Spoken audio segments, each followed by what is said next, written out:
Hello guys, हमारे भारत में चाची को माँ का दर्जा दिया जाता है। पर कैसा हो अगर माँ ही कातिल निकल जाए। मेरा मतलब है एक चाची ही साइको किलर निकल जाए। तो ऐसे ही एक घटना देखने के लिए मिला है हाल ही में। हुआ कुछ ऐसा हरियाणा पानीपत में एक महिला थी जिसको घमंड था वो सबसे खूबसूरत वही दिखे। उसकी भतीजी जो जो 6 साल की थी वो बहुत ही क्यूट थी।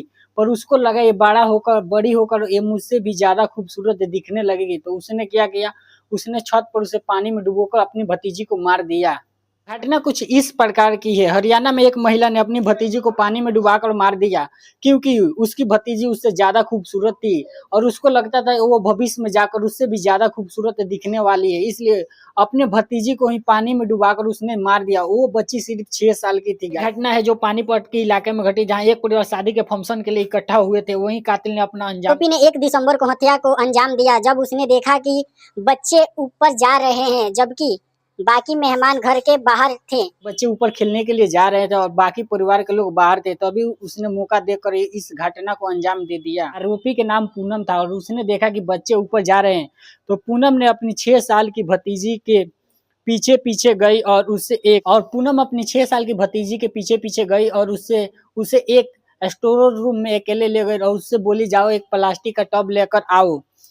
और प्लास्टिक के टब लेकर आने के बाद उसमें पूनम ने पानी भर दिया और बच्ची को डुबो दिया। पूनम ने बच्ची को डुबा कर मार दिया और बहुत ही आसानी से नीचे गई और मेहमानों में घुल मिल गई जैसे कुछ हुआ ही नहीं हो। कुछ समय बाद जब दादी अपनी बच्ची को ढूंढते हुए छत पर जाती है और स्टोर रूम का दरवाजा खोलती है, तो जो सामने नजारा था उसको देखने के बाद दादी के पैरों के नीचे से जमीन ही खिसक जाती है। दादी के सामने एक टब में उसकी बच्ची की लाश पड़ी होती है और जैसे ही परिवार को पता चलता है, परिवार में अफरा तफरी मच जाती है। ऐसे ही बात परिवार वालों को पता चला, मानो कि उनके ऊपर मुसीबत का पहाड़ ही टूट कर गिर गया। ये सब देखने के बाद पुलिस को इन्फॉर्म किया गया कि वो आकर अपना जांच शुरू कर सके। और जैसे ही पुलिस आती है और पुलिस अपना छानबीन शुरू कर देती है। छानबीन शुरू करने के बाद उनको पूनम पर शक हो जाता है और पूनम को हिरासत में ले लेते हैं। लगातार पूछताछ में उसने कबूल किया कि बच्ची की जानबूझकर हत्या उसने की थी। पूनम ने यह भी कबूल किया कि उसने अपने 3 साल के बेटे को जानबूझकर मार दिया और अपने बेटे के साथ 3 और बच्चियों को पानी में डुबाकर ऐसे ही मार दी।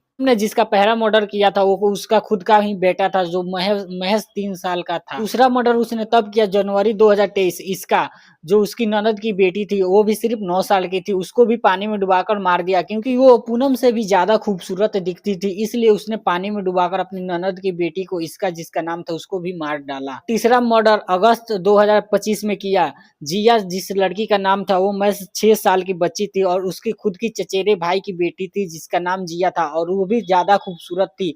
इसलिए पूनम ने सोचा ये आगे जाकर मुझसे भी ज्यादा खूबसूरत देखने लगेगी, इसलिए उसको भी पानी में डुबोकर मार दिया। ये सब बयान सुनने के बाद पुलिस की भी होश उड़ जाती है और पुलिस सोचती है इतनी बड़ी साइकिल किलर अब तक कहाँ छुपी थी। पुलिस की तहकीकात के बाद पता चला पूनम ने इन चारों बच्चियों को इसलिए मार दिया था क्योंकि वो पूनम से ज्यादा खूबसूरत दिखती थी और पूनम को डर लग रहा था कि आगे चलकर ये मुझसे भी ज्यादा खूबसूरत दिखेंगे, इसलिए उनको पानी में डुबोकर बहुत ही बेरहमी से उनकी हत्या कर दी। और पूनम को इस बात का घमंड हो गया था कि उससे कोई भी ज्यादा खूबसूरत ना दिखे, इसलिए उन चारों बच्चियों को डुबोकर पानी में हत्या कर दी। तो गाइस आज के लिए बस इतना ही। आशा करते हैं वीडियो पसंद है लाइक एंड शेयर और चैनल पर नए हैं तो सब्सक्राइब कर लीजिए ऐसे और वीडियो देखने के लिए।